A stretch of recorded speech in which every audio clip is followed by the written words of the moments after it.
And we are live, ladies and gentlemen. Welcome to WrestlePurists Worldwide. I'm your host, Ibu of WrestlePurists, better known to many of you guys as Backup Hangman. And I'm joined today with, by the boss man, Monty. Monty's here. It's going to be a two-man show tonight, and we'll talk about a lot of wrestling that took place over this past weekend here.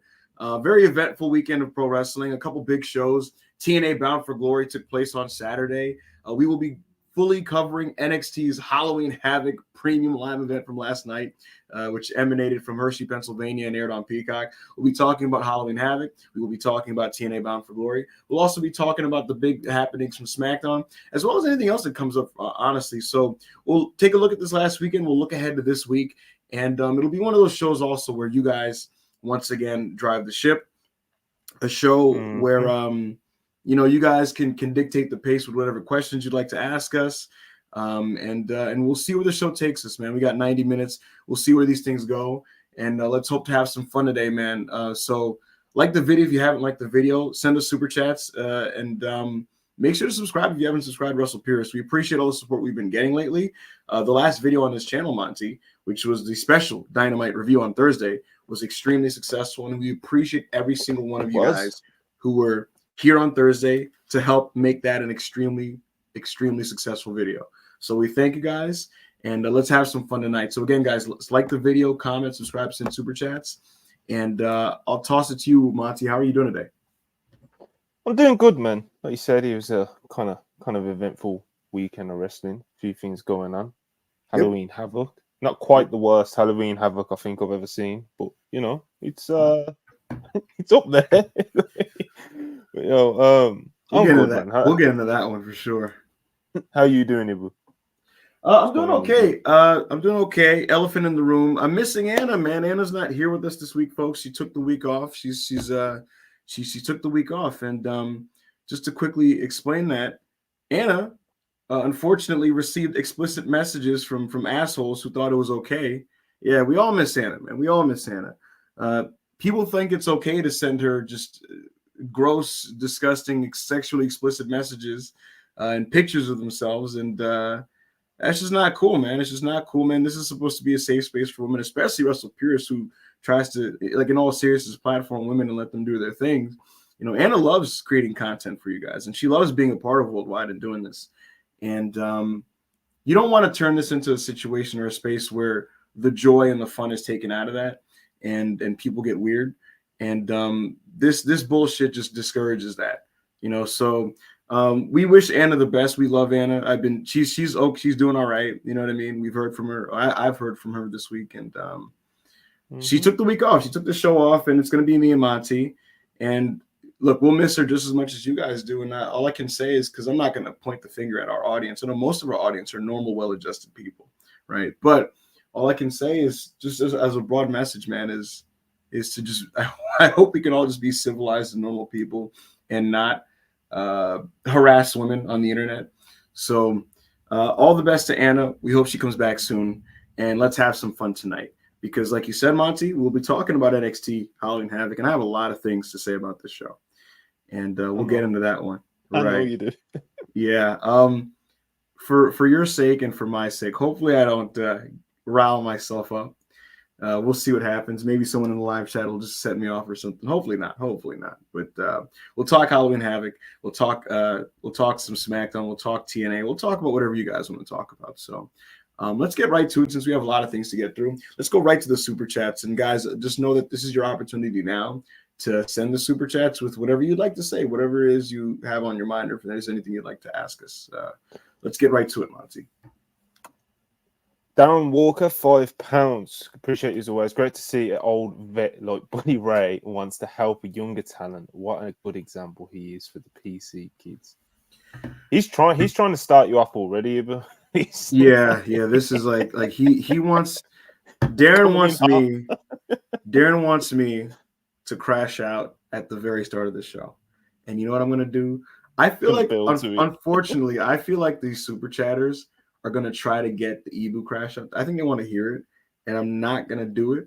Maybe the fourth one will get me, but Darren, all I'll say to you is Bully Ray is opportunistic, and Bully Ray is very much a grifter.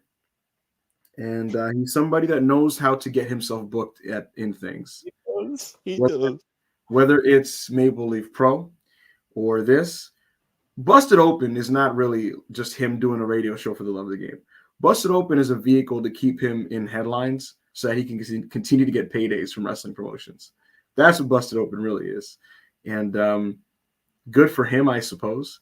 But I don't want him near any wrestling that I consume at this point. And I'm somebody that loved the Dudley Boys when I was a kid. But I thought the ending of NXT was absolutely embarrassing. It was absolutely embarrassing and just preposterous. And I couldn't believe what I was seeing, bro. Like, bro, like, there's just levels on it. So they do this thing, you know, not backstage, but you know, like that, like the broadcast thing in the middle of the crowd, and like Bully Ray was on the pre-show and stuff, and he has that like kind of face-to-face thing with Rich Holland, and I'm like, no way. You know, like, yo, there's no way these guys are actually doing this match or doing something with these two. Like, and you could tell that's what they were doing by the way Bully Ray was talking to him, etc. So, and then they do the main event, and Ridge Holland comes out, bro, and I'm like, come on, man. What are you doing? Come on, man. What are they doing? We just like get our heads together. I mean, just, you know, let's get our heads back in the game, bro. And then Bully Ray comes and makes a save, but I could not believe what I was seeing with my own two eyes. It was. I just like when he was there at the beginning, and just to kill time, right? Because these fucking WWE Peacock shows, like, there's so much wasted time, right? So when he's basically doing a borderline review of like the beginning of the show, and he's just like, this show has been awesome, and da da da. I'm like, whatever. They want the Busted Open pub, and they want to plug, and they're gonna talk about this and whatever the fuck, right? Like, whatever. And I'm like, all right, it's funny, it's stupid. I don't need Bully Ray in my life on these shows, but whatever. They do the Ridge Holland face-off, and I'm like, they're really gonna have these guys wrestle at the fucking ECW Arena show? Like that? That's pretty ass. And then like they just totally jumped the shark with Bully Ray running out there. And I want to stress for everybody. The premium live event of a WWE developmental show ended with Bully Ray, Bubba Ray Dudley, who's like 50, whatever he is. Like, he's in his 50s. It ended with him like cleaning house on everybody and like saving Trick Williams. What are you doing? This is the guy, Monty, that literally a week ago, we were on this show. Our show last week, worldwide, me, you, and Anna. It was built around us three laughing at how awful Bully Ray versus Jinder Mahal was. Literally the worst wrestling match of the year. Complete garbage. And we were laughing about it. We had a laugh about it. And a week later, the big blow-off, payoff, climax of Halloween Havoc was that guy who was in the fucking awful match saving the day. And it's not going to end there, Monty. It's not a one-off. This is your main event. No, it never is. This is your main event for the NXT that goes head-to-head with AEW. They're going to be in the ECW arena the day after Election Day, and we're going to be subjected to Bully Ray, Bubba Ray Dudley, and Trick Williams versus Ridge Holland and Ethan Page Wednesday night on the CW network. And it's going to go head-to-head with AEW. And you know what's the nastiest part about all this, Monty? What is it? Talk to me. It's going to go head-to-head. Get it off your chest, bro. Yeah, it's going to go head-to-head with AEW. AEW is probably going to run something really sick in the main event. They're going to do like Takeshita and Ricochet or some shit. Or like, I don't know, like just something really cool like that, right? And you know what's going to happen, Monty? That AEW quarter hour is going to get slaughtered by Bully Ray. He probably is, yeah. This is the 2024 reality we live in, where Bully Ray can go from Maple Leaf Pro having the worst wrestling match I've seen in a couple of years to jumping on NXT and setting up a multi-week program that blows off with him main eventing in the ECW arena on network television in a show that'll go head-to-head with another wrestling show where it's going to win the quarter hour. Bro, those nostalgia pops are just... Niggas are got too many bookers in a chokehold, bro. Sean's a criminal for this one. Sean, you weren't like. Were you even watching ECW like that? Like you were on. Oh, like, you want to watch fucking... it? Like you said last week. We mentioned we was laughing about it last week, bro. Like I'm not sure if I said this like privately or on the show. It's like what Bully Ray symbolizes in the business in 2024. You know, he's kind of just like he's a carny. That he's just like that old, yeah, definitely. But like he's also just kind of like that guy, but a promotion that he's just on their knees for a heel that can talk any sort of promo. You know. So you're seeing an Impact push, and then he shows up on Maple Leaf Pro because they just need a heel, you know. And he's just like, bro, what are we doing in NXT where it's not that desperate right now? What was the need to do this? Especially, I'm gonna tell you this right now. There's a decent chance Rob Van Dam appears on that NXT, and with that being the reality, Monty, what is the fucking need for Bully Ray? If you have Rob Van Dam, oh no, never. What are you doing? We watched an NXT show in Halloween Havoc where like there's like a 20-minute wait time in between matches, and I'm sitting there and we're watching like Bianca Belair feel up the boogeyman's face and dig into his nose and all kinds of other unrelated WWE commercials. And then after the 20-minute wait time, you're treated to Ridge Holland versus Andre Chase in an ambulance match. There were 3 gimmick matches on this show, by the way. 3. I didn't need one. This show did not feature Javon Evans, who was the standout performer in the main event of Heatwave. This show did not feature Fraxium, Nathan Frazier and Axiom, who have been the standout tag team of all of North American Tag Wrestling this year. There's numerous other prospects in the Performance Center who were just very much underserved and underutilized at this point. Most notably, in my opinion, Tavion Heights, who they sent this guy to Pro Wrestling Noah for the N1 tournament. This guy with just a few weeks of national TV exposure goes to the N1 and blossoms before everybody's eyes and gets over in Cork and Hall, and it's beautiful. And he's wrestling Manabu Soya and doing this thing. He's wrestling Keno and all these guys and holding his own and becoming a better wrestler. They bring him back, Monty, to NXT television to do what? To continue to be nothing. Charlie Dempsey's cornerman. I'm not convinced. You can't convince me at this point that Sean watched a single match from his run. Has Tavion Heights had a singles match since coming back? Maybe one, right? Like one, I think. Yeah, maybe one. How do you not bring? First of all, Monty, they literally could have left him there. Like he was doing so well. You could have just left him there until like you really needed a guy to kind of get some juice onto NXT, and you could have brought him back in a couple months to be heavily pushed. They yank him back to do nothing because they have to push Ridge Holland and they have to push Lexis King. Speaking of which, I've been actually watching the CW show lately. Why is there so much Lexis King? I feel like every 2 seconds when I look, they got Regal in his corner now, bro. It's fucking mad. Like, William Regal. They didn't bring back Regal, bro. They didn't bring him back for like a Pete Dunne or a Tyler Bate or whoever the fuck. They could have done a segment with him and Gunther for whatever, just whatever. He's used on screen for a program with Lexis King and Charlie Dempsey, and he's a corner man of Lexis King. And they've been building around Lexis King for weeks. 2 weeks ago on TV, he had a 10-minute match with Oro Mensah that nobody asked for. Nobody. He's shown no improvement since coming to NXT a year ago, and yet now he's more featured than he's ever been. Again, I don't understand it. Malik Blade is perfectly healthy and ready to go. One half of the tag team with Idris Enofe. Enofe's injured. And instead of going, all right, let's use this chance on a developmental show to see what we have and evaluate what we have in this guy, Malik Blade.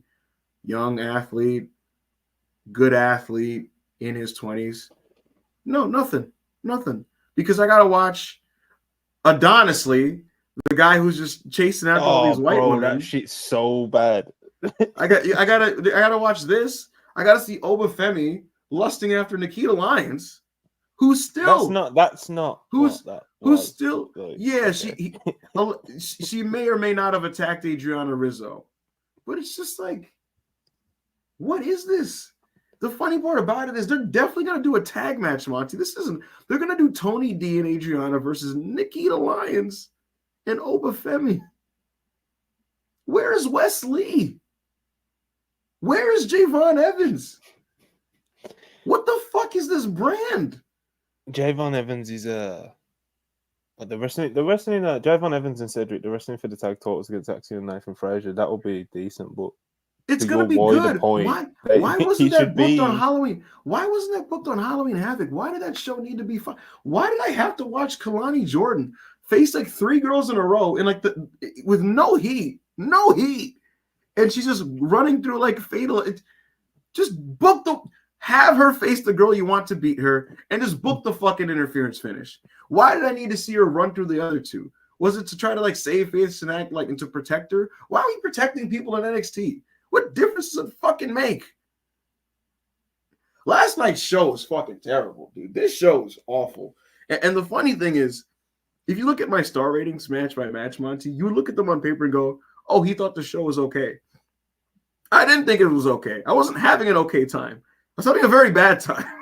I was sitting there and I was like, this show is so stupid. It's just so dumb. And Booker was more annoying than normal.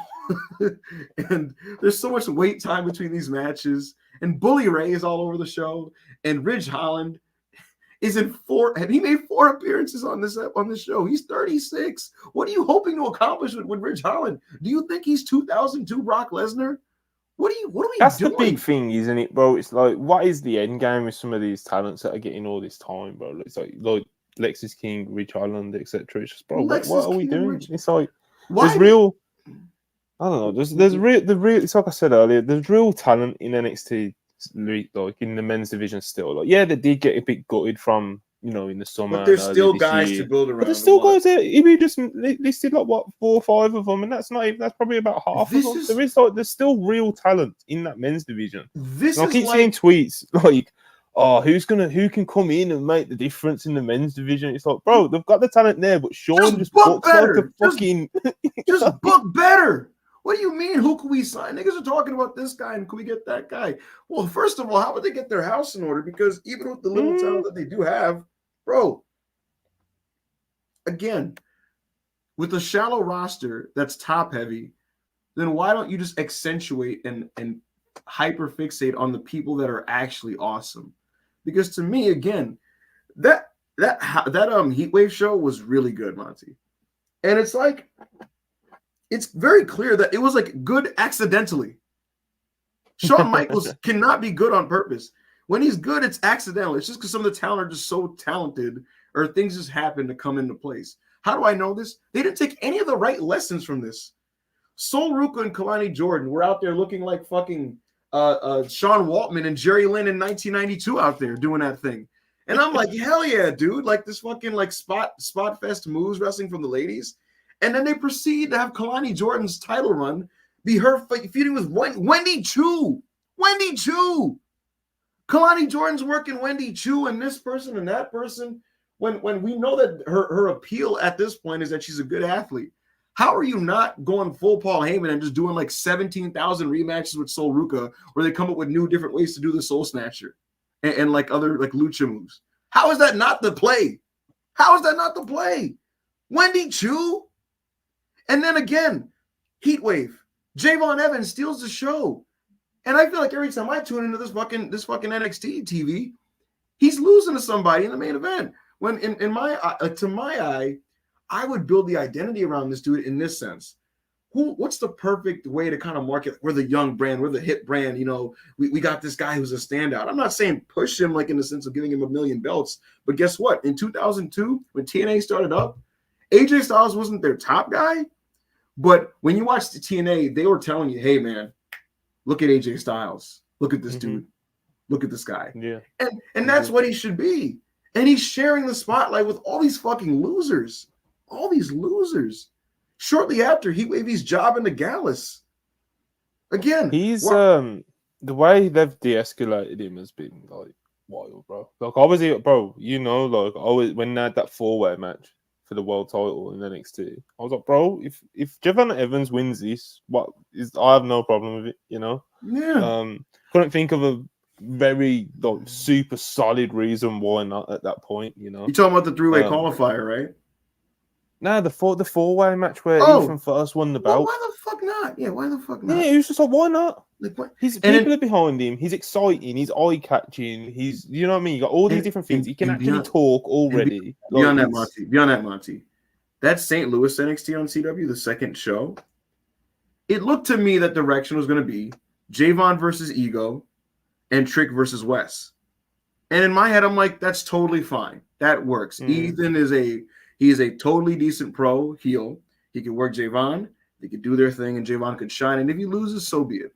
But he's on the pay-per-view, and you give him exposure. Trick Williams, he moves on. He faces a new guy. You get two black men in the main event. Wesley can get a main event experience. That makes sense. But instead, you leave out Wesley and Javon, two very talented wrestlers in the men's division that's super shallow. And we're forced to watch Ethan Page and Trick Williams again. Mind you, the previous two matches were both not good. There has not been a good Ego and Trick Williams match. We have to see it 3 times. 3 fucking times. What is this brand? And what makes it the actual thing that gets me, to be honest, Monty, and I hate to do this, but I have to.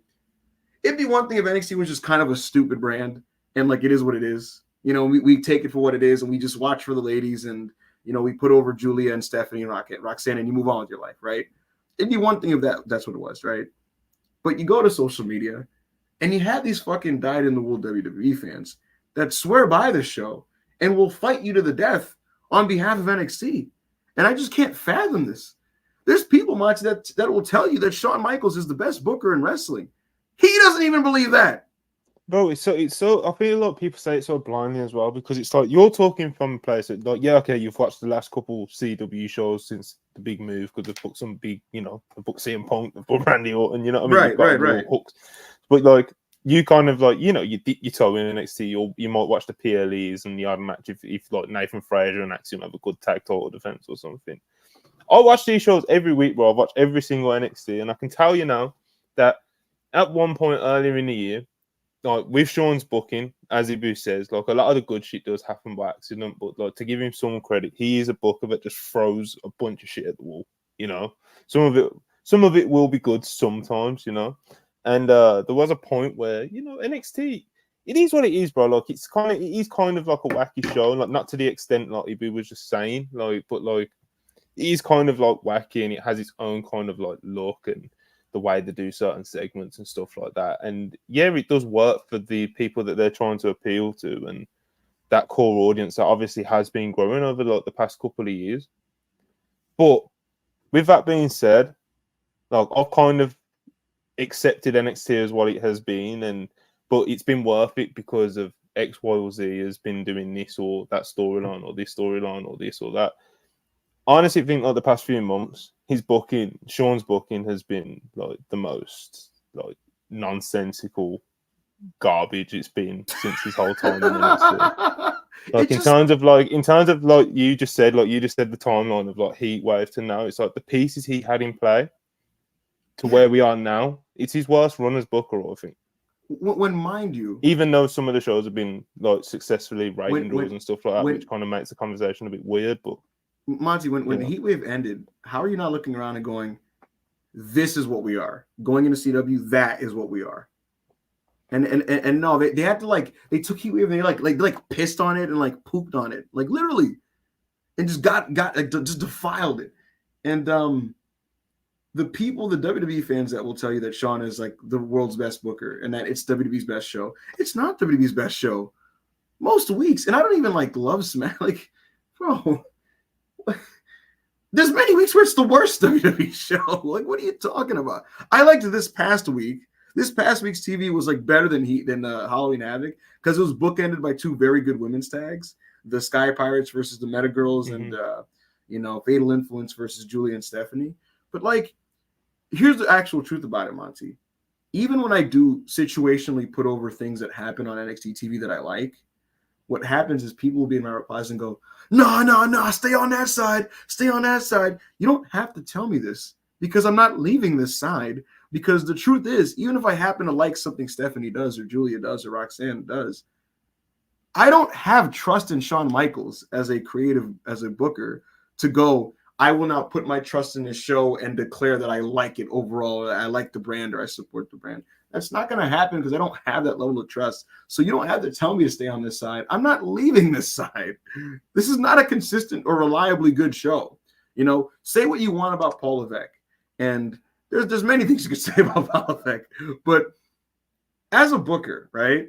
If nothing else, he is steady. I'm not going to tune into a Raw and it's going to be like, it's going to have the wackiest, weirdest, strangest writing and booking on the show. At worst, it's just going to be boring. Yeah, very few head scratchers with Triple H, bro. No, very it'll few either head scratchers. With your Shawn, shows, there's a lot on small scales and big scales, so it's like correct. At worst, it's a boring show that's not eventful, and then at best, there's a lot of really productive and interesting creative decisions and a hot crowd and a couple really good matches. But like, again, it's like what he will never do. He may start driving slow, Paul Levesque. What he's not going to do is just drive completely off a cliff. And Shawn Michaels, I would never ride his bus because I don't know where that bus is going, and I don't think he knows where that bus is going. There's no GPS there, so that's it's like you know, like a poorly managed school or something, you know. And what makes it crazy is like the funny thing about it is people do the whole thing of like, you know, like, oh, that's my NXT. The funny part about it, Monty, is when I watch some of the things that happen on the show. This show with this very same roster could actually be actively good. It could actually be like that's kind of our point, isn't it? It could be like shoot good. Like because I'm saying some people do it's a developmental. Yeah, it is, but literally this very same show with some of these pieces, like I just named, Nathan Frazier, Axiom, Wesley, Javon, Roxanne Perez, Lola Vice, Jada Parker, Julia, Stephanie Vaquer. Like, look, that's 9 pieces right there, and I could go a little bit deeper. Bro, Wesley, right. Obafemi. This could be a shoot good wrestling program. But Shawn Michaels is the coach that like takes a roster that could make the playoffs and wins 30 games with them. You know, because they just do random stuff. And so it is what it is, I guess. Like, it is what because here's the thing about it, Monty. I believe all of this and simultaneously think that the way the current system is set up with the company, they are still preparing people and sending up guys and girls to the main roster that are positioned to succeed, right? But it's also partially because Paul isn't going, oh, I'm going to just bury this person that got sent up. They're actually like dusting them off. That does help. That's the main thing. Yeah, he takes these people that did all kinds of shit under Shawn Michaels, right? And goes, all right, well, let me accentuate the positives of these wrestlers and give them a 10 times better writing team. And let's shoot some professional adult vignettes with these people. And all of a sudden, they're better than ever. Carmelo Hayes, he's not having like the matches he had on some of those NXT shows because he's not positioned to. But presentation and character-wise, this is a better Carmelo Hayes than he's ever been, in my opinion. And he's in these vignettes where he's sitting down on the chair talking about Andrade. Yeah, it's just a refined version of what he was on NXT. Correct. Because the team is refined. Braun Breaker, the exact same thing. Braun Breaker's NXT tenure was always up and down. He was a guy that we liked because he had potential and talent, and I like Braun. But like this Braun Breaker right now, like he's the man. You know what I mean? Look at the reaction when he faced off with Jacob Fatu. So they're still producing talented people, but it is not a good product overall. And the show, I cannot co-sign it. It's mainly for me. It's mainly like the men's division. It's just because it's like with Shawn as well. Again, it's like, bro, as much as some of the positives can also like end up being negatives for him because I think he does kind of let the talent just go out there and just be like, yo, just paint, you know. And that is to like his credit because, like you said, it is kind of a show where we are like, you know, you want to be preparing people for the main roster, you know, so you want to kind of you want to sharpen as many tools as you can. If you're looking at talent, you want to see what they can do as a promo, as a babyface, as a heel, blah, blah, blah. So I look at Roxanne Perez. Talent-wise and ring-wise, she's been awesome. Ready for main roster for fucking awesome. Ages, bro. She's incredible wrestler. She's sensational. The benefit of keeping her in NXT, she's had a babyface run, and it went pretty fine. She's a believable babyface. She's likable. She's a good wrestler, you know. She can make it work. She's become better since turning. Yeah, then she turns heel, and you can gradually see it as well over time. Like she's getting better as a heel promo, etc., and she's becoming more comfortable as a as a TV character that's got more in her toolbox. Whether that's being certain ways of certain ways she portrays her characters and stuff like that. So whether she does come up to the main roster as a babyface or a heel, you can have more confidence that she's able to do a bit of everything. Because coming up to WWE main roster isn't just about being good in-ring wrestler as much as we'd like it to be. You got to be able to do TV, bro. That's why Bron Breakker works more than someone like Ilya Dragunov, for example. That's why he's. Do you know what I mean? Even though Ilya's a phenomenal wrestler, bro, in ring. But it's like.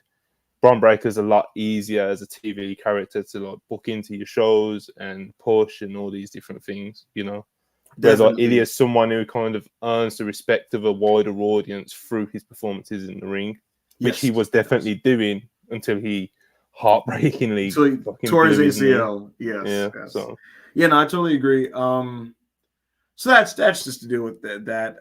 And again, I love their women's division. The fact that I only keep an eye on this fucking show because I like Stephanie Vaquer that much, which is unfortunate.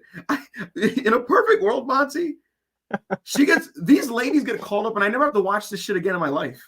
That would be great. If they took all these, either NXT has two options in my eyes. Either it becomes an all-women's show or That's Yeah, Sean could just get better at booking the men, Well, that's not going to happen. And the truth is, here's the funny thing about all this. What's the funniest thing about all this is the funniest thing about all this is these NXT fans that take up for Sean.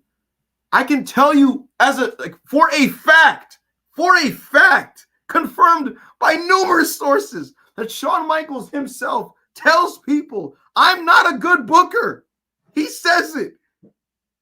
It's not like his bag, is he? Well, no, that's kind of the way he carries himself. In interviews, he's like, "Hey, man," in interviews, he's like, "Hey, man, I love the kids, I love the process, I love developing. I never asked to be in this position, but it kind of happened, and I'm enjoying myself, and we're trying our best." That's usually what he does. We're trying our best, man. What are you gonna say? And privately, you know what he says when he puts together some of these TVs? He'll ask someone, whether it be a Finley or whoever, and just kind of be like, I think it's fit. I got to double check on that. But he'll basically just be like, I don't know. I'm not like a booker. Like he jokes about it. He's like, I'm not a fucking booker. Like, what do you want from me? So, and then you got these idiots on the internet who've never seen any good wrestling of any kind and got into this fucking medium like 4 or 5 years ago. These fucking Abby stands who will talk about Shawn Michaels, Monty, like he's Eddie Gilbert, like he's Giant Baba, like he's Bill Watts, like he's Paul Heyman. It's insane. It is bizarre. And you could call me a homer or not. I don't give a shit. You know what the actual truth is also, Monty? Last night's NXT show, which was an absolute abomination, an absolute atrocity, and the worst NXT show of the year. There was one man conspicuous by his absence. There was one man that not at that NXT show that was at most of these this year. And his name is Philip Jack Brooks. And the truth is, somehow, some way, that travesty that happened last night. It is crazy. He would have been in that production meeting, Monty, and he would have been like, "Yo," he would have put out the fire. He wouldn't. No, here's the thing. Stop. CM Punk does not have the power to put out the fire that is Shawn Michaels' booking. He does not have that power. You know what he does have the power to do, though?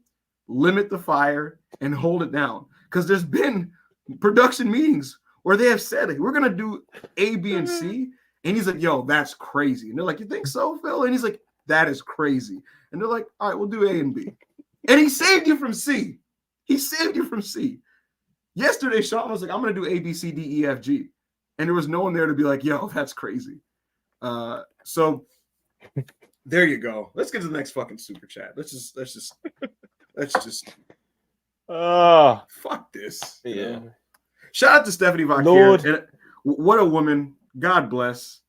My goodness, just so Lord, please pray for the NXT men's division. The women's division, of course, is I think the best thing about NXT. And I guess the other main thing I'd say I'd actually give credit to Sean for is, like there's the examples with when Kamala Hayes was in NXT, like he'll talk to the talent and let them tell him what's cool and stuff. You know, instead of like trying to like force this idea of like, you know, Carmelo Hayes is black, so he should be like this or like this. He's very like Yeah. collaborative in that respect, which I think comes through on the TV shows. You know, NXT has the remember that chart he blew from like earlier this year, and it was like NXT is like comfortably the highest like black demo, like comfortably. I don't want to talk about it. That's just another whole other sort of conversation. Tubi films and shit. I you know, there's my brothers and sisters, you know. I just Lord help. we can all do better, you know. Like we can all. I just don't. I don't know, man. I don't know. We can do better as a community, you know. We really, you know. Still, I don't want to talk about it.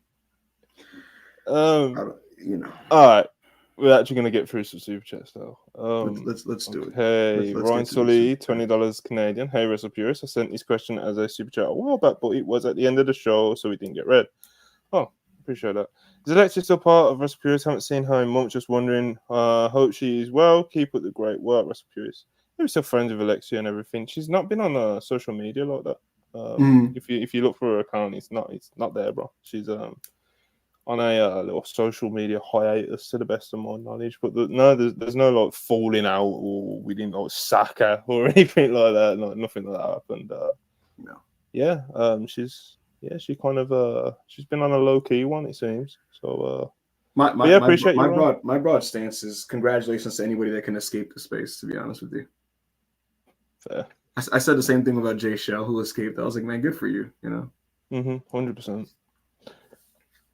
The House has spoken. 9.99. Appreciate you as always. Halloween Havoc front runner for worst show of the year? ? Also, my casual friends want to get into more wrestling outside of WWE. What would you recommend? Preferably older stuff. Great question. Halloween Havoc was pretty bad, you know. So if you thought that was the worst show of the year, be my guest.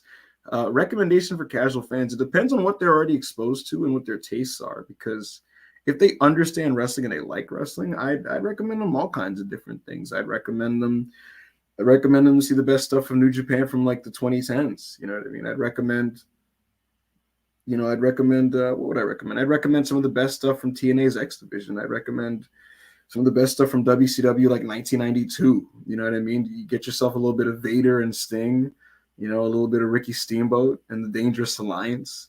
You know, I recommend them. Some of the biggest spectacles in the history of the business, whether that be just some of Kurt Angle's best matches, or that be some of the best work of. You know what? I'd also show them, man, if they haven't seen it, I'd show them some of the awesome Steve Austin angles from '98. You know what I mean? It really depends on his taste and what he's exposed to. But like the one good thing about being a casual wrestling fan that isn't familiar with a lot is that first year where you get back into wrestling, when you're just consuming the best and coolest stuff ever from everywhere. Like you just like you think wrestling is like the coolest thing ever. You know what I mean? Like if someone's just showing you snapshots of the best and coolest shit, you know, that's the best part. Once you've watched through all of that, then you spend the next couple of years just kind of sifting through like the deep cuts, you know. And the first year is the easy part. You know what I mean? Just like seeing the best and coolest wrestling things ever. That's the easy stuff.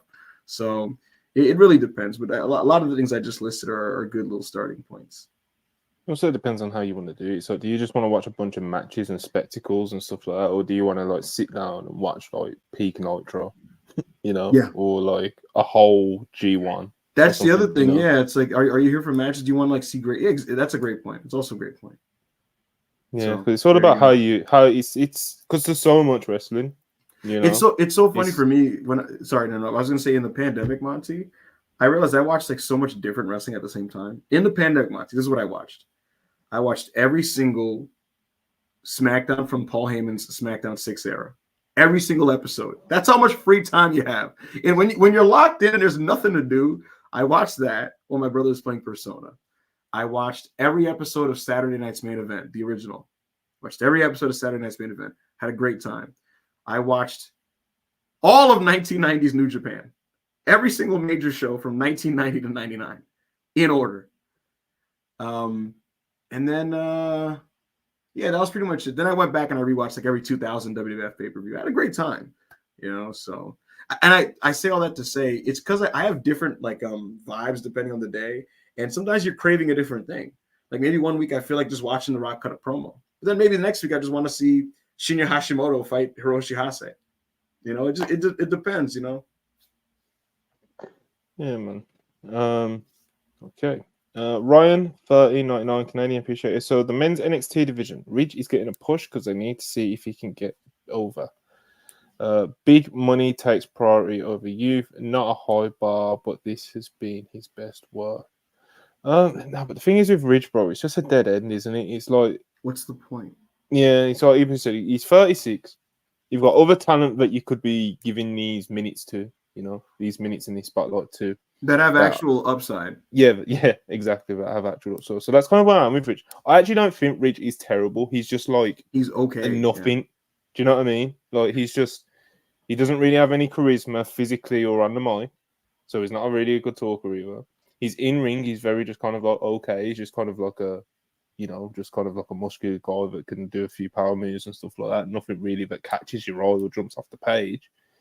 And yeah, the crowds just will not take to him for whatever it is, So it's just, I just think he's a nothing. And it's like you invest in this time and this exposure and these minutes into him at this point of his career where he's 36 and he's coming down from the main roster because he wasn't working.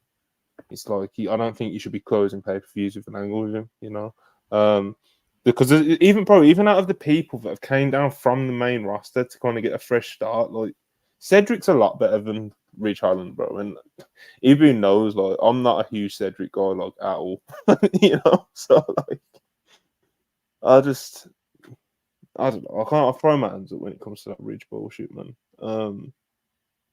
I don't see the point in that sort of investment now. All right, Graham 999, appreciate it. Send our best to Anna. Absolutely. Mm-hmm. Was looking forward to her input on the women's tag match, but I'll settle for you fine gents. Women's wrestling is awesome. It is awesome. I really it hit me that I missed Anna when I watched Io look fucking tremendous on this past week's NXT, because she kind of like was in the mode, not that this match was anywhere near as good, but like she looked like she was in the mode she was in the Utami match, because she was just kind of flexing in there in the PC. And I was like, man, Io's just really shining right now. And then in the main event, Stephanie Vaquer and Julia looked awesome. So yeah, I'd love to hear Anna's thoughts on that. Look, when she comes back, I'll probably get her to watch the women's tag. The women's tag was the only like thing anybody needs to see from the show. I've seen it, to be honest. No, she didn't. She's been back on Twitter somewhat, like the past day or so. Yeah. But she didn't. She told me because she said she didn't see any wrestling. So. Oh, okay. Yeah. Yeah, man. Io and Kyrie in the PC, like it's cool to just see them back in that like NXT setting, because they were gods, Yeah. Like, Io's like arguably the greatest NXT Women's Champion ever. Kyrie was a phenomenal NXT Women's Champion as well, to be honest. So it's like, it was just cool. It's always cool to see the people who, it's nice to see your Pete Dunnes and your Cedrics and people like that in NXT, but when I think there is like an extra layer of like novel and coolness when someone like Io pulls up there, like someone who was really like the best thing about NXT at the time, and but yeah, I love it. Io's in that mode at the moment as well. So Kale. 100 pesos, appreciate it as always. Locking it in for Roxanne Perez as women's wrestler of the year. She should be the one wrestling for world titles on the main. Io versus Roxy. Shame she's stuck at the waist. To someone. A Mariana Trench below her. Hashtag CM Punk tags. I'll tell you this, Monty. I saw Stephanie doing her thing, and I saw Roxanne. And I thought about how, like, on the main roster, the champions are like Nia and Liv, and it was like what I did in real life in my head was the real life version of you ever seen the meme that says I just looked at my bitch inside? No, hold on, like, not too much on that, bro. No, because look, we like Nia. Bro, No, here's the thing though. We like Nia, right?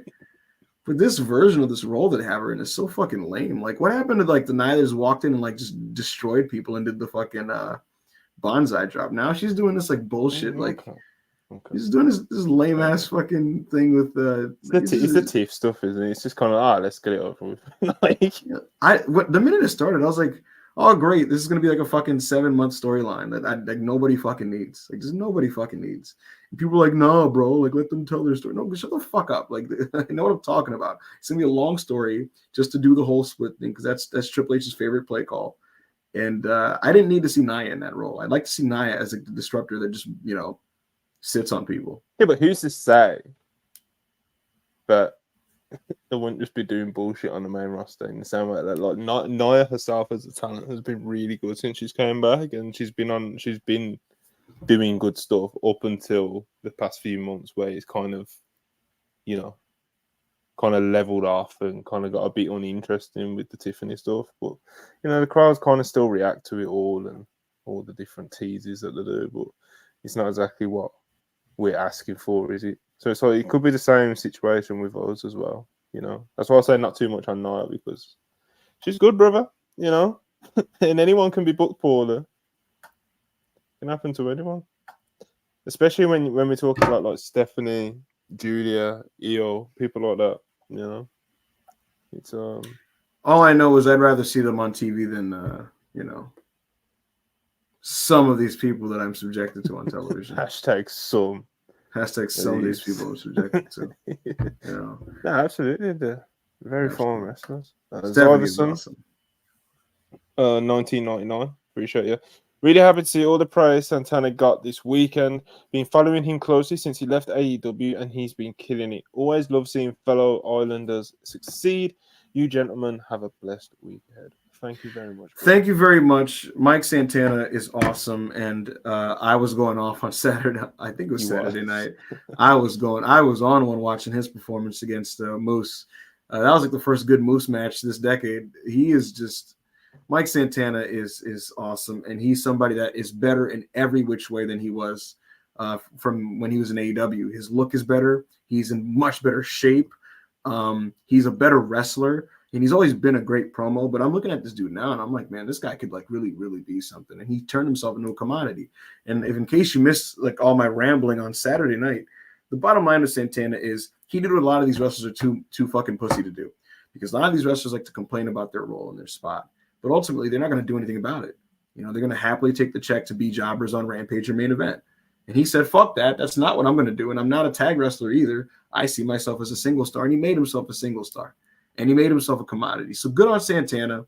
And that's why he is this week's WrestlePurists Wrestler of the Week, the very first TNA wrestler to be Wrestler of the Week. Shout out to Mike Santana. Salute. He's the fucking man.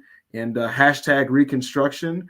He reconstructed his life, his everything about himself, and he's reinvented himself. And I'm happy for him. And this is why wrestling fans need to stop being fucking idiots when wrestlers kind of voice their displeasure and move on with their careers, because at the end of the day, it's their lives and not yours. And if they are dissatisfied and they want to do more for themselves and they actually act on it, who the fuck are you to be like, no, I think you should grab a tag rope? How about you go fuck yourself and do something with your life? Because he's doing something with his. You only get one life. And at the end of the day, Monty, if you don't trust your promoter to do anything with you, why are you putting your life in his hands when it's your life? You should take it into your hands and do something about it. That's a message for everybody in the real world.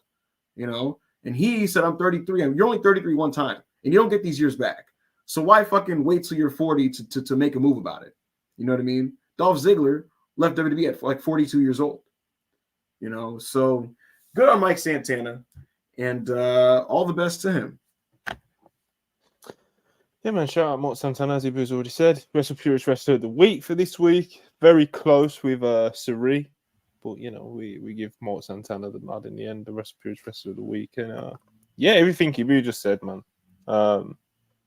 He's just someone that I've been rooting for, to be honest, since he left AEW for kind of all the reasons that you just outlined, I thought when he went as a single star, when he was still in AEW, I was rooting for him then. And he ended up having a really nice, he had a good blow-off match with Ortiz, man.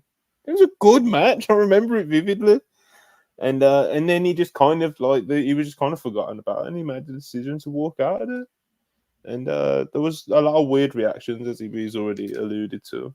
And it's not a thing where if you think that, Santana and Ortiz, it would be better, you would prefer it, and you think it would be better if they would stayed as a tag team, that's fine. I think Ibu's talking more about the people who were on his ass for wanting to be a single star and try and make that gamble on himself, It's one, like I just said, it's one thing to say, oh, I like them as a tag team, but it's another thing if you're gonna start shitting on him and I'm gonna say attacking him, that might be a bit aggressive, but our wrestling fans get just for wanting to be a single star and making the gamble for himself to leave AEW, a comfortable job it would have been, because Tony don't exactly release people, does it? Even if they ask most of the time. So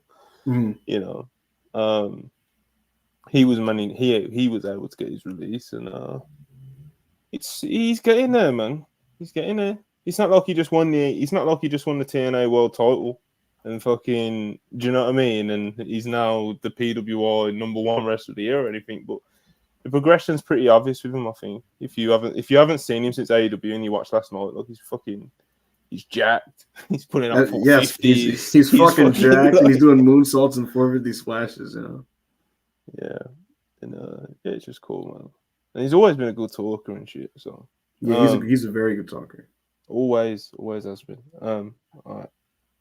I'll run the $5 ones now. Dan Walker again with Ibu taking podcast requests. I can't wait for his debut. I'm busted open with La Greca and Bully. Ibu, so nice he invites Bully to Worldwide too. I don't know about that, but if they wanted me on Busted Open, I would pop on Busted Open and I'd say whatever I had to say, and I'd right, you would. Be very, very honest. Yes. No grifting or fraud opinions around here. I need you to go on there. In the true soul of WrestlePurists, Yes, I drop will. curse a few times, We need you kicked off. Hell yeah.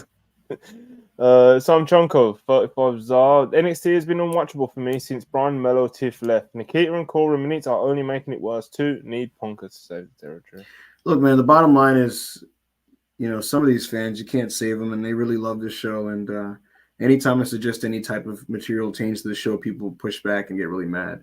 And then there's people who say Ibu wants to turn this into Memphis, or Ibu wants to turn this into Mid-South. So listen, if asking for logical wrestling television that isn't thoroughly embarrassing is asking for Mid-South, and then I guess I'm guilty. So, for those of y'all that like that, man, continue to like that.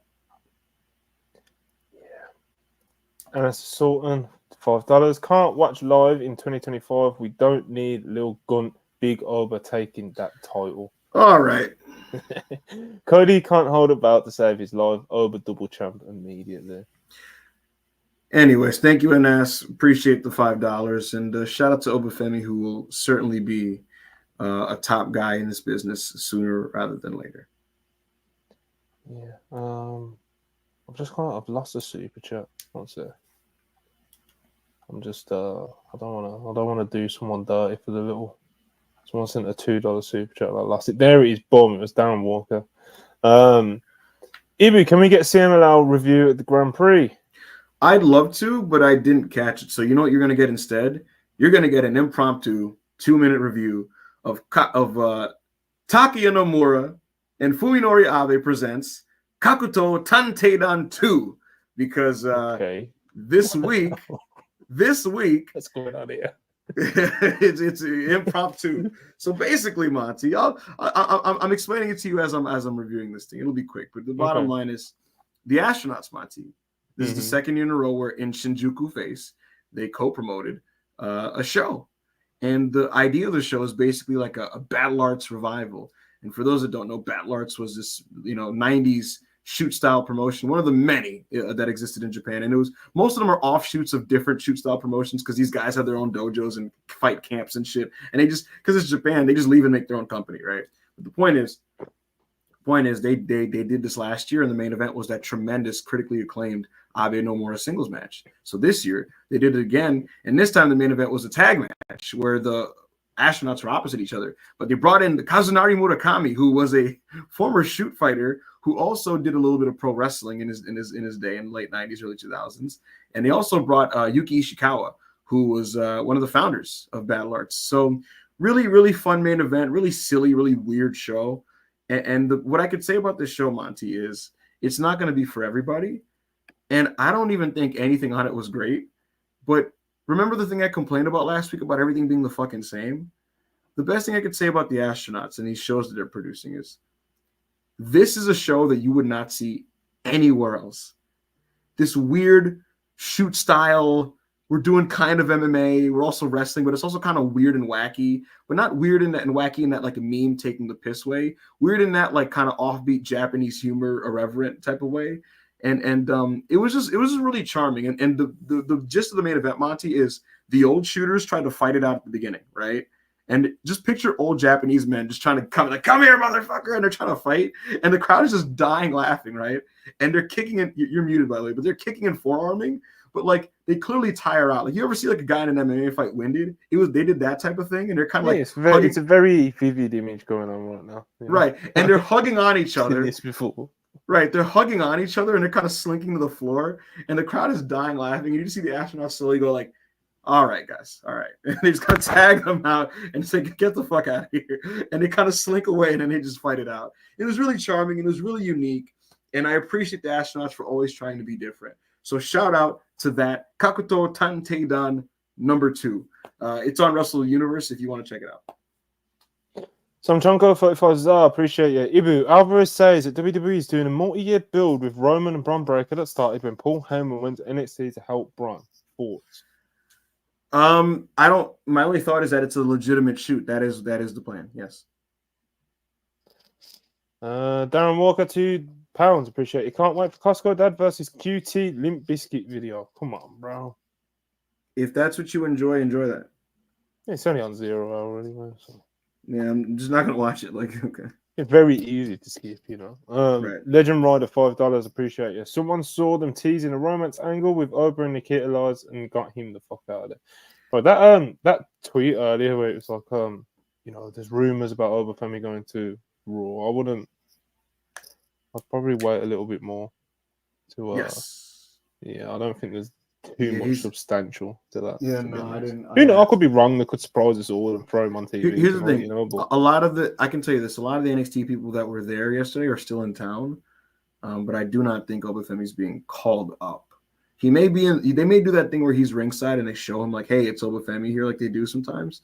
Because again, a lot of the NXT people are still in town, but I don't think he's being called up personally. He might, but I think if I was Sean, I'd want to do a world title with him, 100%. Monty, guess what? Oh, hold on a second. So it looks like the New Day versus LWO versus War Raiders contender tag match is getting 3 segs. So it should be. There should always be like that one match on a Raw thing, especially the 2 hour ones where you just like 3 segments, let them cook, you know. Yes, so and 3 segments is code word for like we're trying to make this like a 3.5 or above star match, right?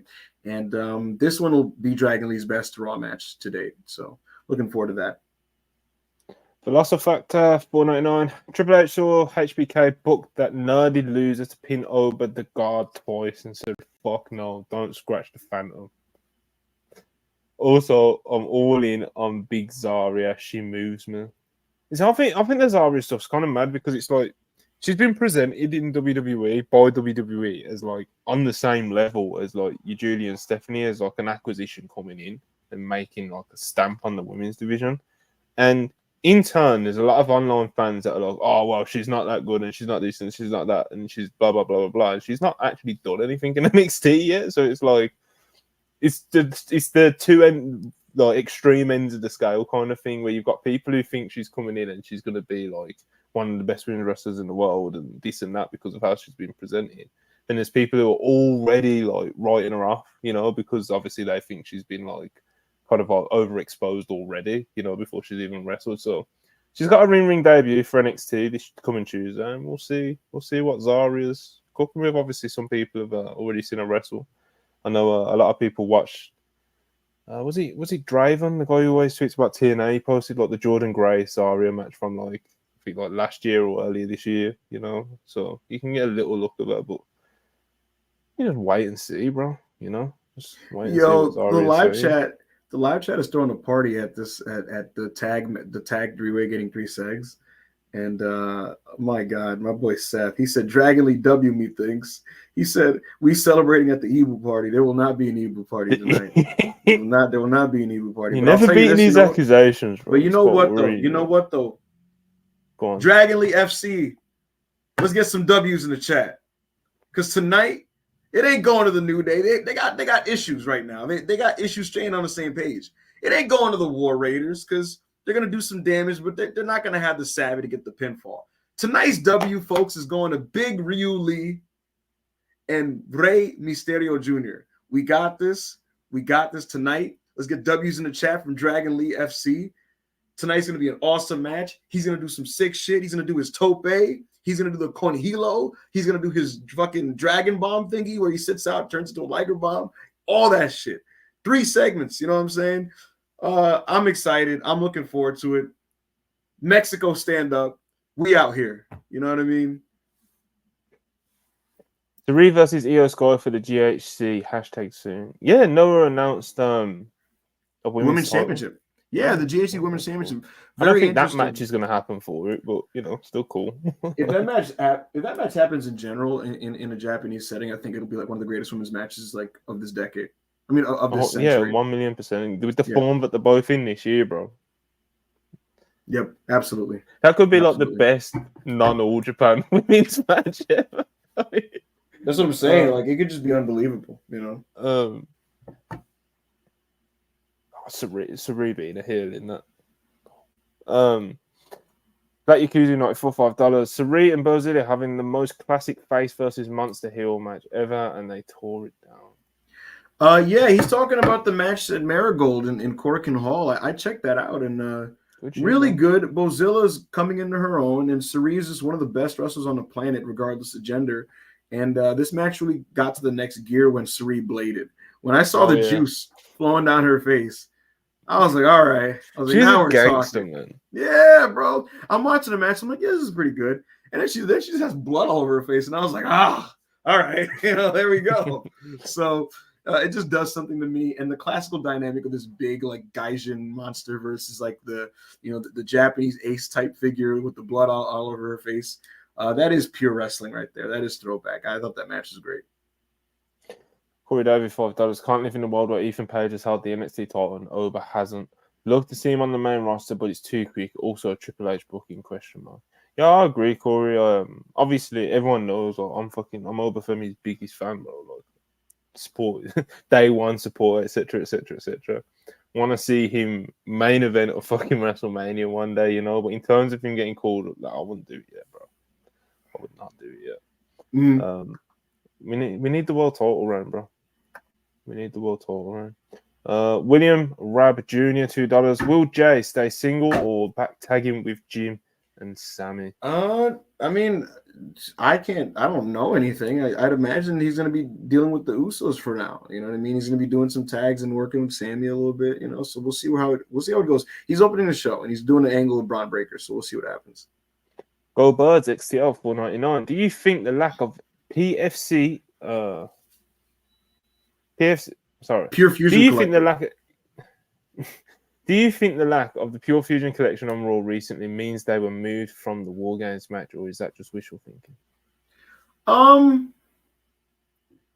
don't know. I think when they were constructed, the idea was to eventually build to a women's War Games match, and Natalya was supposed to show up and turn heel and join with them, and they ended up not doing that. And that group has been a gigantic flop, Monty. So maybe they changed some plans. I think that Survivor Series should just be some big women's tag situation, since that seems to be the division right now that has momentum. So I would just stay on that wave. Corey David, $2. NXT, please give Javon Frazier Axiom minutes. 100%, bro. Corey David, $2. Bozilla to NXT. HBK make NXT women's division goated. I think Bozilla should stay in Japan for another year. I was going to say, yeah, let her continue on this current trajectory that she's on, because things are going very well. I wouldn't disrupt that. just now. Yeah.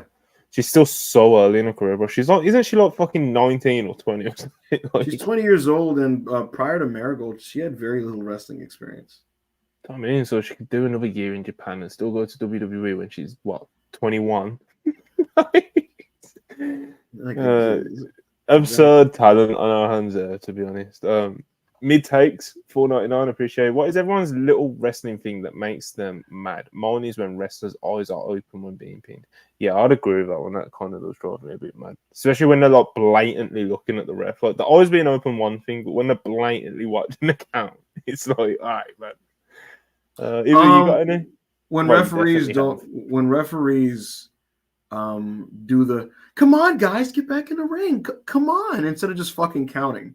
Like it's a wrestling match and the rules are 10 seconds is a count out. If you don't want that to be the rules, then do a fucking no disqualification. But you'll have these matches now, Monty, where it's a regular match and the guy's like, come on guys, stop it, get back in the ring, and they're doing that for like 2 minutes, and I'm like, start fucking counting. And then like these guys make the refs look bad, and it'll be like, 1.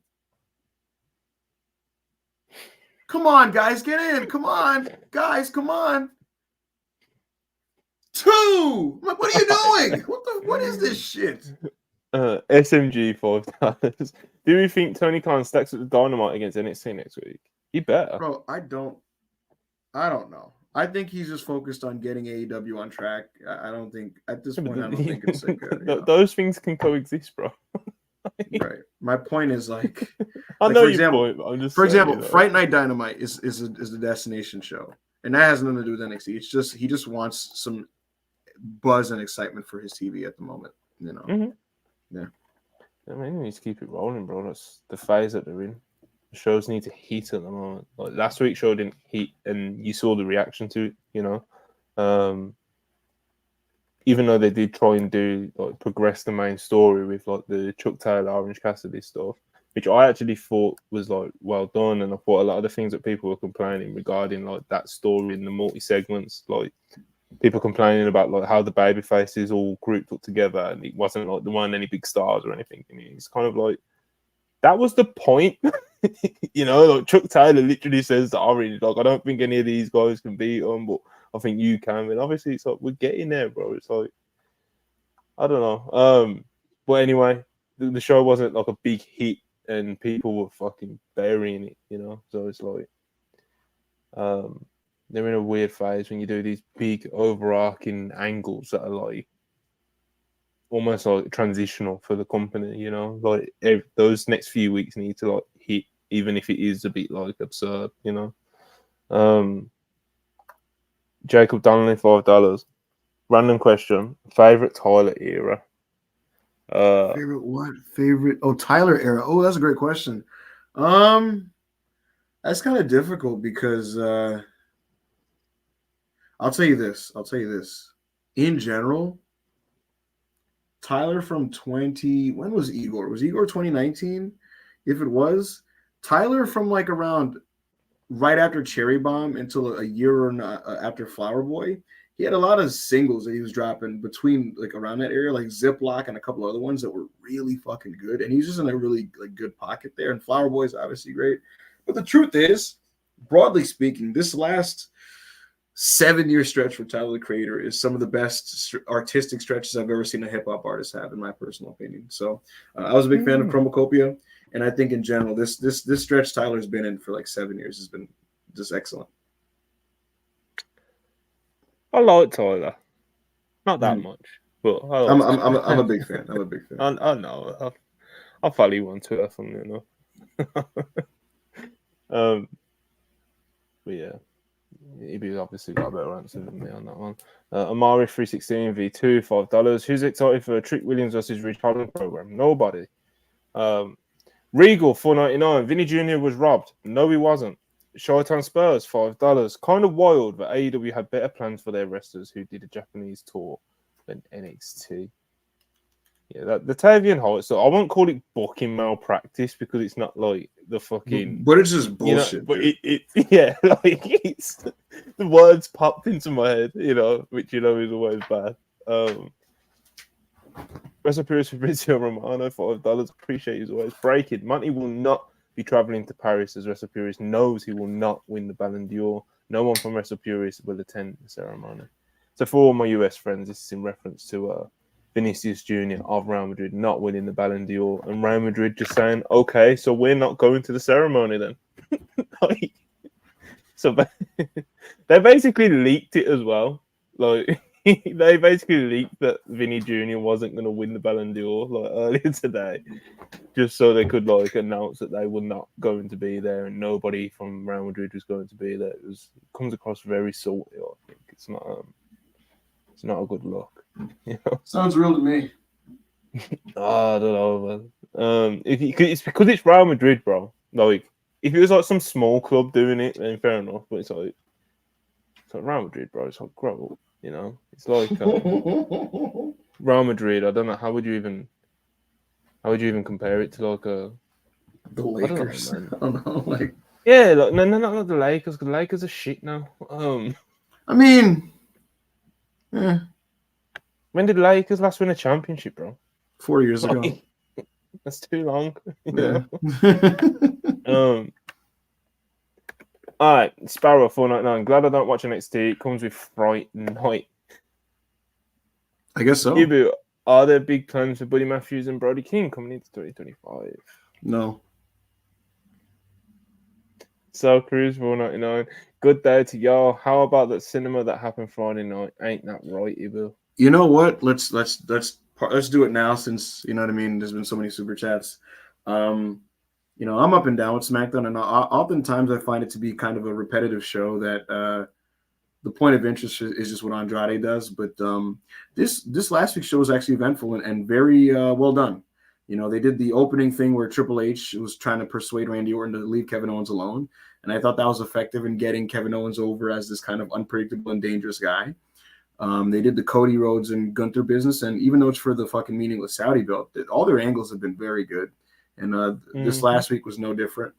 And then, I mean, talk about an effective get an act over in one night deal that they did with the Motor City Machine Guns, because they had their work rate showcase with DIY. Those four guys had a good match. But following that, they did this angle where, in case you missed it, DIY are the number one contenders for the tag belts, and it was never specified when the title match would happen. But surely you'd think maybe on an upcoming TV or pay-per-view. And so Solo comes out with the Gorillas of Destiny. And he basically, as the heels, they want to capitalize on the tired wrestlers. So they go, he proposes that they do it right now. And Nick Aldis, the general manager, he's responsible, and he's basically like, no, I'm not going to sanction that. These guys aren't ready for that. That's not fair, because that's what an authority figure should do. They should say that's bullshit. No, but as baby faces should not run from challenges. And so they engineered this to maximize pops, because you know, like Shelly and Saban get the mic and be like, no, fuck that, bring the bell, let's do it now. And all this is basically like, no, guys, are you kidding me? And they're like, no, let's do this now. And not only did they do it now, but they won the match. And they won the match, and it tied into the Bloodline story. And Roman Reigns comes out for a save. Jimmy Uso comes out for a save. They get guys. And then finally, the big reveal is Jey Uso is back on the side of Jimmy Uso. And he screws over the Bloodline because they screwed him on Monday on Raw, because of what happened with the Intercontinental Championship match. And so he gets his lick back. In doing so, he screws them over. The Machine Guns are the new champions. Jay then hugs Jimmy Uso, and they're back together. Roman looks on from a distance, and he's the last chip to fall, so to speak, in the situation. And what you have here with this situation, and all that it achieved within this one night, and how it tied back to the result on Monday, and then the broader story that's building the War Games, what you have, Monty, is pretty sensational umbrella booking, where it's just this really broad, interconnected thing that all makes total sense, and it was clearly mapped out a couple of weeks ahead of time, or whatever you want to say. But it was just really well done, and you got a ton of pops at the end there, and it was very much like breaking the format of SmackDown, because the perceived main event had an additional main event after that with like this angle that had a lot of moving parts. And quite Attitude Era, wasn't it? Yeah, it was. In fact, that last stretch, where the last stretch was like literally almost structurally the exact same as January 4th, 99, when Mick Foley beat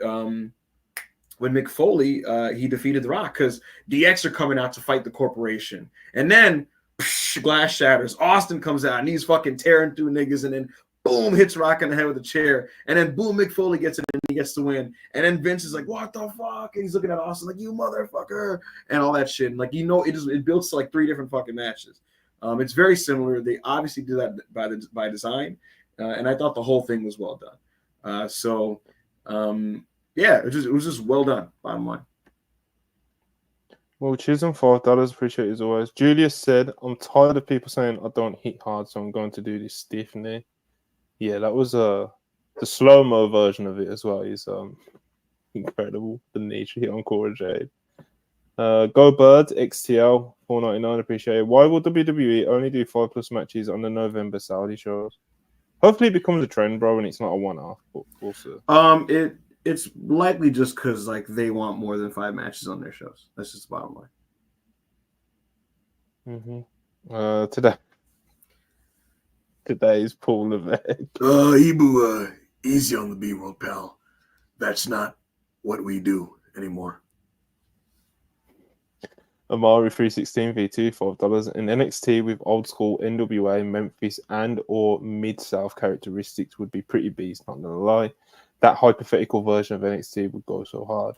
No shit, it would go hard, but that's not what these people want, Amari. Hypothetical version of any yes. That hypothetical version of all these, like every wrestling show would be better. But that's not what these people want, Amari. These people, Liv Reigns or whatever you want to, like these fucking Mercedes Banks Live like for Ripley accounts. Like what they want is Hannah Montana, so there you go. Ryan Sully, $5 Canadian. Appreciate you again. What is your WWE's love for special guest referee matches lately? Two was fine. Anything after I feel is kind of overkill. I totally agree, and they're never good. Yeah, I agree with you. Black Yakuza 94, $5. No spoilers for next SmackDown, but the Bloodline segment there was the best one in months, and I've been bored of the angle. Whole arena was into it. Well, that's good to hear. Look forward That's to good to hear. I'll check that out. Pablo 92, 2,500 CLP, whatever they are. Appreciate you, though, brother. What was the best year in WWE history? 97, 98, or 2000? In my opinion, 2000 is peak WWE. What is the first 3 months of 2001? Ibu, have you seen OG Dragon Ball? I have seen it, I have read it, and I own it in multiple forms. So that's the answer to that question. And anybody that gets into the franchise should start from the actual legitimate shoot beginning. Best year in WWE depends on your perspective. For me, easily, I like 98, but then like midway through the year, they'd run out of people to throw at Steve Austin. So he's just working Kane and Taker over and over again, and that gets kind of like eh. And then I'd have to like fully like see it again, if that makes sense. Yeah, like, not actually watch them all back, but like see a list of what actually happened. Right. I remember being super fond of 98 when doing my rewatching the pandemic. For me, like I like 98 to a point, and then like at some point around the middle, it's just a lot of like Taker Kane. For me, it's easily 2000 to 2001, Monty, because Vince Russo is out of creative, and you get Kurt Angle rising in that 1 year, and he becomes the Eurocontinental champion because he wins the European and the IC belt. Then he wins the King of the Ring. Then he wins the WWF championship at No Mercy. That year was awesome for Kurt. Chris Jericho comes into his own. He has a tremendous series of matches with a man that I will not name right now. Eddie Guerrero comes into his own, and he does the China storyline, and you get the TLC trio with the Dudleys, Hardys, and Edge and Christian doing their thing. Crash Holly is a ton of fun with the hardcore title stuff. The Rock is just the fucking man this year. This is the best year of Triple H's career. Steve Austin comes at the end of the year with the whole Who Ran Over Steve Austin storyline. And Too Cool, we're just, I think, one of the most underrated tag teams in WWE history. So I love 2000, and it pretty much carries over all the way up until WrestleMania 17. So that's peak Fed, in my opinion, personally. But shout out to like those early years transitioning to the Attitude Era are really fun too, like 96, 97. I really like that. And the Hogan era stuff is a ton of fun as well. In terms of best year ever for WWE, I'm not sure which one I'd actually like. I think it's comfortably 2000. 98 just screams Austin at me. It does. Well, that was the calling card. Yeah, that's what I mean. Like, so it's like for me, when I think of like Attitude Era, I think like 98 was when like that was like the big Austin year, wasn't it? I thought. So it's like I don't know. Like I said, I'd have to look at them all, and even if it was just look at the pay-per-view cards again next to each other and be like, oh, I'd probably go with this one because if I'm one of those, like I have to see, even if it's just like see the match, like on Cage match to like re-jog my memory. I don't have a memory like it's a lot of like 98. I mean, look, Steve Austin, he beats Shawn Michaels. He feuds with Dude Love. Then he starts doing the stuff with Kane and Undertaker. And then at the end of the year, it's he gets screwed out of the title. Rock becomes a champion, the corporate champion at Survivor Series, and then that's the focus to the end of the year. So that's 98. And the undercard, it's a lot of like Kayenta and Val Venus and D'Lo and DX and Rock and Sock, not DX, DX and the Nation were feuding in the summer that year. You know, the Rock.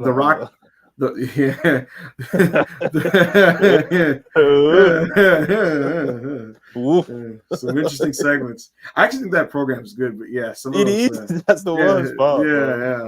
It's, you know, certain men were rocking certain shades that they weren't really, you know. There you go. Was that the last super chat? No, we've got a bunch of $2 ones which we usually speed through these days because you know we're all prestigious now. Crazy 101 189 percentage chance TK offers Jordan Grace a contract. I have no idea. 10%. He had a chance to offer. He had a chance to offer a deal last year and he didn't. So I don't know. Yeah, I'm going pretty low, as you can tell. 10% from me. Ryan $2.79. Appreciate it. Obi not afraid to use those weapons. No hesitation. Caden Lee of the Dance 199. Corey Jade is one of the worst wrestlers on earth. I don't think she's any good, but I won't go that far to be honest. Corey David $2. Obi leapfrog Euro uppercut through a table. Crazy. Listen, he's a man that has his bag's deep, bro. You know. Chaos 20 pesos. Appreciate it always. Miss Jade is a doo fart poo poo tier wrestler. Very mature, brother. I'm mad I laughed at that. Like it just is. Corey David $2. Sol Ruka has been missed. Need more minutes. Yeah, what's with the lack of Sol Ruka? Remember Monty? Do you remember at you started him off again, chat. remember that Great American Bash show that did Sol Ruka, Carmen Petrovich, and Lola Vice against Fatal Influence, JC, Jasmine, and Fallon. That trios match was so sick. And Sol Ruka's out there looking like fucking a mix between Lita and like Mystico. And like she's so sick and she's doing corkscrew tornillos to the outside and shit. And what did NXT do to reward her? Nothing at all. So I just don't get it. I don't get it. I got controversy for saying I could book NXT better than Shawn Michaels. And people made me feel bad about that, but fuck, like what the fuck? You know? No, live your truth, bro. That's I think all could. Yeah. Sean 199. Why are WWE only fans on a crazy level? Why are WWE only fans on a crazy level with Samantha Irvin? They're mentally ill. They're fucking weirdos, and they're just out of their minds. It's the unfortunate reality. These people are. I've been. What weirdness with I guess kind of like there's always weirdness with this, unfortunately, but like I guess kind of like in our like immediate circle and what we've been seeing, but like this past week, a lot of weirdness towards like women in like our circle of wrestling, in the sense of like all the stuff that went on with Anna. Of course, we've already mentioned like the vulgar messages that she received, like the sexually explicit ones, but it wasn't even just that, bro. It's like people were just being weird about like a wrestling takes and like just, you know, people just get like weirdly aggressively calling her a bitch, calling her a whore, calling her this, calling her that, and it's just like, niggas don't like women. That's then obviously where it went to another level, obviously probably completely unrelated, where obviously someone, you know, it's a violation, and like if you're a girl and fucking wrestling Twitter and you just want to talk graps, you know, and people like come into your DMs being like mad, like whether it's being sexist or just being aggressive and stuff, and never mind when people are being sexually aggressive, like we was talking about earlier. So it's then obviously the Samantha Irvin stuff. She left WWE. She announced it herself, and she said thank you to everybody. She loves the fans, blah blah blah blah blah. The usual stuff. Very courteous, you know. And then because she replied to someone on Instagram, kind of like, I just wanted to they never wanted to make me a manager or potentially a general manager one day, and I never really got into it to be like an announcer like that. So people are like jumping down the neck, bro. It's like it's like the Mike Santana stuff. That's not what she wants to do. It's her life, bro. Like it's I don't know, man. People are so people always scaring the women out of this space, man. Like it's not good either. Yeah, it's Sick of it, unfortunate. man. It's unfortunate. Because you feel like a platform like ours, like we're normal people, bro. Like it's like you're making everything crazy. You know, Elon's app has just put a magnifying glass on just the worst of today's society. That's just the bottom line. Adam Legend, $2. Yeah, he said, "Don't worry about Javon. He's young." Sarcasm. Yeah, it's just I've had enough. Ryan Cicchini, $2.79. At least Evans is saying, "Fuck the young excuse." I agree. bro. That segment with him and Cedric in the locker room was like one of the best things on that entire show. Yesterday. Ryan Cicchini, people say NXT is the best because the women get booked. Well, here's the thing. I think it's cool that they put a lot of focus on the women. I just wish the show was good. And that is a valid reason for like that is like a big like pro if you're talking about best show on TV. It's just that NXT comes with like a mountain of negatives as well. So. Especially at this point, like a few months ago, it was a bit different, you know. But like I said, the past few months, like the worst run Sean's been on it, I think. Black Yakuza, $2. SmackDown been slowly creeping up in improvements. Slowly but surely, but obviously they've got Roman and that back now. So it's like, you know, we just need AJ back properly, you know. Terry Fabulous, $2.99. NXT exists to collect AEW guys and young women. I don't think that's quite true, brother. Lil DJ Boy asks $2. What does the roster think about Jericho? People have differing opinions. Some people think he's a total carny, and other people still respect him. Lil DJ Boy asks $2. This Cena revisionism real? Most of his stuff is mid. I mean, it just depends. I think. Go on. Yeah, the John Cena conversation could be a whole podcast, but the bottom line with Cena is. I'm in a weird place because I'm not in any specific camp. Look, I think he has a tremendous catalog, and over the course of his really long career, he's amassed a lot of matches that I would say are great. At the same time, though, creatively, he's been involved in a lot of shit that it's understandable why hardcore fans turned on him. I don't think Cena sucks, so to speak, but I also think that some of the Cena's the GOAT narrative stuff is very much pushed by the company and by people who were like 6 when he got the start of this place. Yeah, and people who that's their idea of wrestling is kind of just WWE and John Cena led by being John the Cena. top guy, you know. Right. So I understand it, you know, but I'm very similar to you in the sense that I don't really feel strongly either way, but I agree in the sense that, bro, he was a top guy in WWE for like 15 years. He did a lot of stuff, just a lot of stuff, matches, angles, feuds, storyline. It just did a lot of everything, you know. And a lot of it was good. A lot of it was fucking terrible, and some of it wasn't through fault of his own. Some of it was, you know. But it's a tough conversation because of how much he done, you know. And I think that in itself kind of goes in favor of his GOAT case because of just longevity, you know. So yeah, it's an interesting comment, like you said. It could be a whole podcast, man. Sway 199. Monty thoughts on Tony D and over last night. Funny enough, because of how we've spoke about the show, I thought the match was actually a pretty decent start to the show. I don't think it was good as the last match that they had, but nonetheless, Obafemi, Tony D, they seem to have pretty decent matches. So, yeah, man, not a bad start to the show, bro. Seth is clutch $2. My beloved Ibu, the LWOW will call for a party. I'll tell you what, Seth. If you're throwing a party after the LWO win, I'll join your party, but I'm not throwing any party. Amari $2. What is your favorite stupid wrestling trope?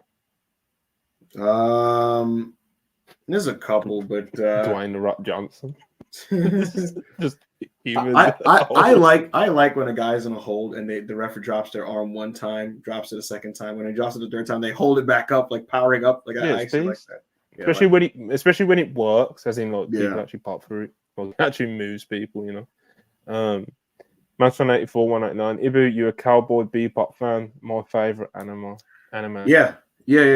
The Great Watanabe series, Cowboy Bebop's awesome. The animation's great, and the music's awesome. Yeah, I'm a big fan of Cowboy Bebop.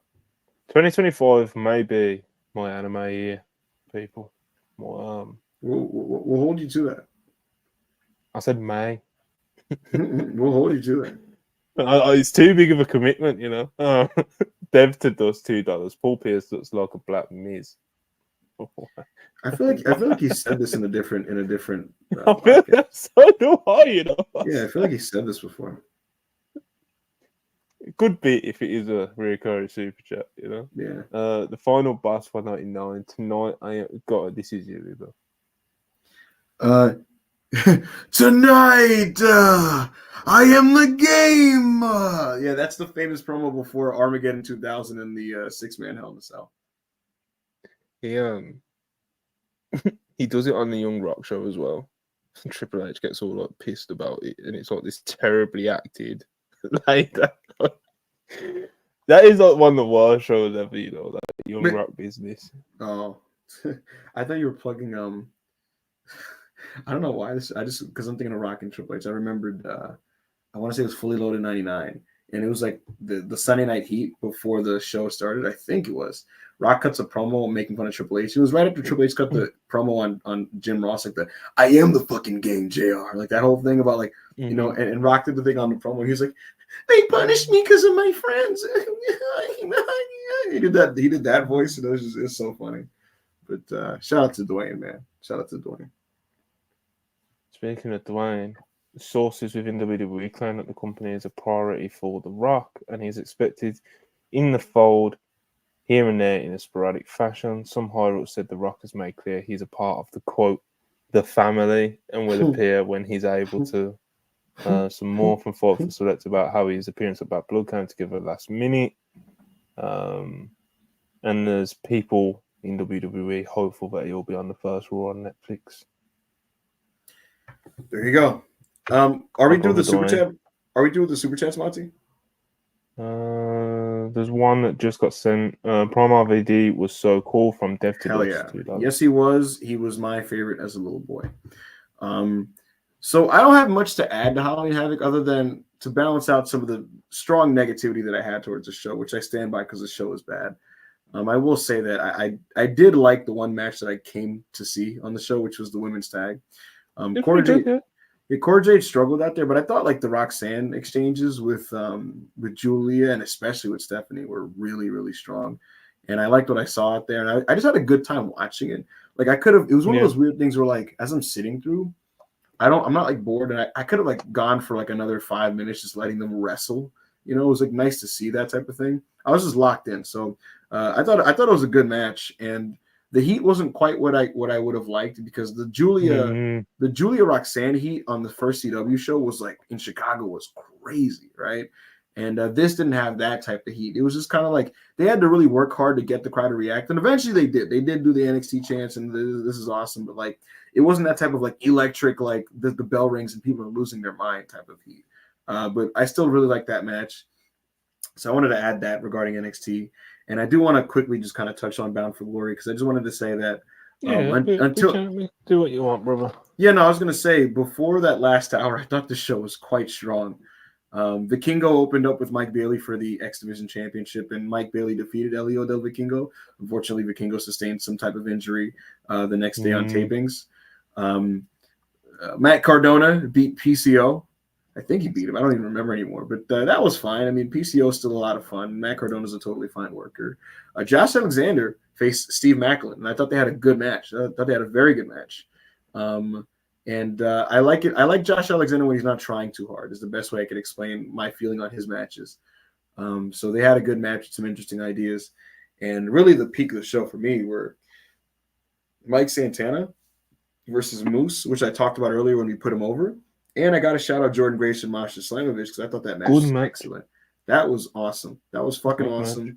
A lot of really killer, creative power offense in that match. So I was a big fan of that. And I thought that match was awesome. Jordan Grace both quite a lot. Jordan Grace is like I think she's great. Yeah. Very good. Yeah. I think so too. I think she's one of the best women's People wrestlers you in talking America. about like, yo, oh yeah, NXT this, bro. I'd throw straight on the main roster, man. Like, Of course. no, Yeah. the NXT women's division, as we've all spoke about and praised, like it's pretty stacked at the moment. Right. You got this, Zarya and all these other people Yeah, and you can Julia and afford stuff. to throw Jordan Grace straight on the main roster. Right. Like, she does not need You could throw her right at develop Rhea as a Ripley. character. She doesn't need to develop in ring. Right. And she's already she knows got how to do some good TV. faith with the audience from the Rumble appearance and stuff. Correct. Correct. Yeah. So I'm all in on that, and I thought she looked awesome. Unfortunately, the last hour of the show was terrible. Joe Hendry and Dolph Ziggler had a bad match. PR. Listen, that JBL appearance was fucking funny, bro. Absolutely. Joe saying PR is hilarious. Speaking of Joe, though, I will say this, folks. The Late Night Grin Halloween specials this Wednesday. So once you're done with all the shenanigans and fun and festivities that are Dynamite and NXT, after all that, come watch me and Joe because we have a murder to solve. So come find out what that means. Come find out who the killer was. Come find out who was even killed. It's this Wednesday. It is a sequel to the Wine Sessions. If you enjoyed the Wine Sessions, this will be another special edition podcast. So you can enjoy that. And if you want an additional hook to that, just know that recording session is the origin of my crash out last week on this show. That's all I'll tell you. So stay tuned to that and definitely check out the Halloween special. But Bound for Glory last hour. Joe Hendry and Ziggler was terrible. JBL coming out was really funny. And the main event, which was a Full Metal Mayhem match, it was Eddie Edwards and Brian Myers versus ABC versus the Hardy Boys. Were the worst pay-per-view main event of the year and one of the worst ladder matches I've ever seen in my life. And that's just kind of the bottom line with that. And it went almost 30 minutes too. So that's Bound for Glory. The show was okay. Terrible. And, I think Jeff nearly killed himself, hitting himself on a rung on the ladder. Yes. That was quite scary. Eddie Edwards and Brian Myers disappeared for like 15 minutes. But it just took him forever to do everything as well. Like, it was just awful, that match was, bro. It just awful. The spot setup time was like 3 times longer than like the average spot setup time in a normal modern gimmick match like that. So it just was interminably long because of it, and most of the spots were just like a mess. So the best thing about the match is like the paintings. I was just watching it. Like, what is going on? Like, the ring's all brother Nero'd. Like, it's like, what are we? I don't really know, man. That was awful. So yeah, TNA, Bound for Glory. He will tell you that it was a pretty good show up until that last hour. I didn't watch all the show. I pick and chose my matches. The matches that I did see, the ones that were awful were awful. I thought Jordan Grace versus Masha Slamovich was very good, and I really enjoyed Mike Santana's performance. Evidently so, boy, and getting Wrestler of the Week this week from all of us. So, then Halloween Havoc. Not quite the worst Halloween Havoc I've ever seen, but in the conversation. In the conversation. Listen, you take out the Vince Russo book Halloween Havocs, and I think this is up there. I don't know, bro. I've just. I want somebody anywhere to name me. I guarantee you, any Halloween Havoc that someone names that is worse, I'd rather watch that show. In fact, I'd say this: I'd rather watch 1998 Halloween Havoc, and that show had Hulk Hogan versus Ultimate Warrior, and I'd rather watch that show. I'm currently doing like a whole like Nitro back to front rewatch. Like I've seen Nitro in kind of like broad strokes, but I've never done like a full on like pervert deep dive, and that's what I'm doing at the moment. Coming up on Halloween, I have 1995. I'd rather watch that show. No, you wouldn't, man. I'd rather. You know what? Let's pull this up right now. Right before we get the fuck out of here. Oh, put it up right now. This show has a 2.78 on Cage Match. Oh boy. All right, Johnny B. Bad versus DDP. Listen, man, Mark Merrill was a good wrestler. 17 minutes. Bro, that's like... Hold on. So 17 minutes is aggressive. Randy Savage versus Zodiac in a splash. Kurosawa versus Road Warrior Hawk. Sabu versus Jerry Lynn. Lex Luger versus Meng in a DQ. Ric Flair and Sting. A 13-minute. That's nasty. Free on Cage Match. Nasty. Ric Flair and Sting versus Arn Anderson and Brian Pillman. Sign me up. Randy Savage, Lex Luger in a short match. And the main event is the Giant versus Hulk Hogan, 16 minutes. Look, that's a bad show. That's probably the worst. Bro, it's like on paper. Okay, I get it. Like the highs of that show is probably enough to get you to tune in over the Halloween Havoc. But at the same time, bro, you're actually watching this show back to front. The lows on it are so bad.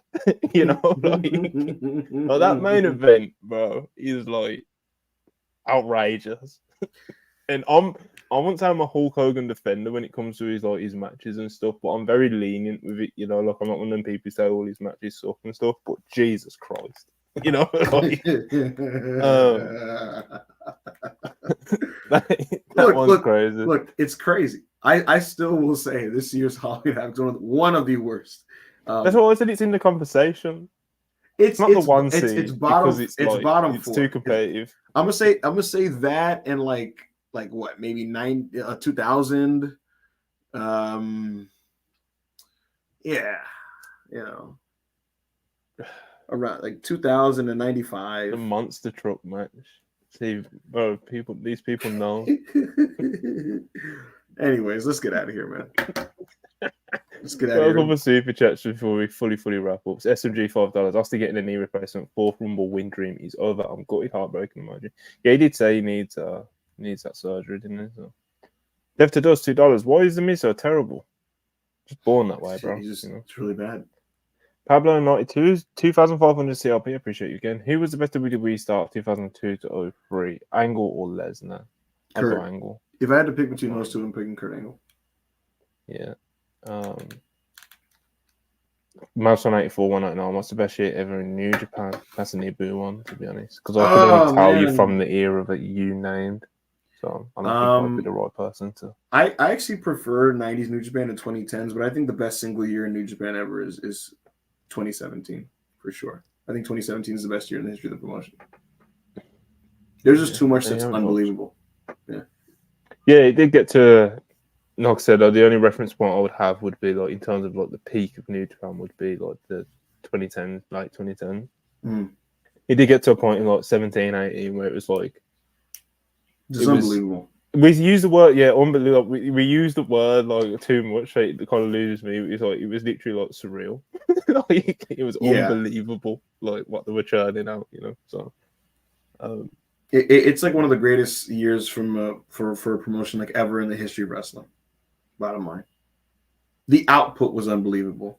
Hiromu Takahashi's stuff like that year with like Kushida is like sensational, and it's like the 10th best thing that happened that year.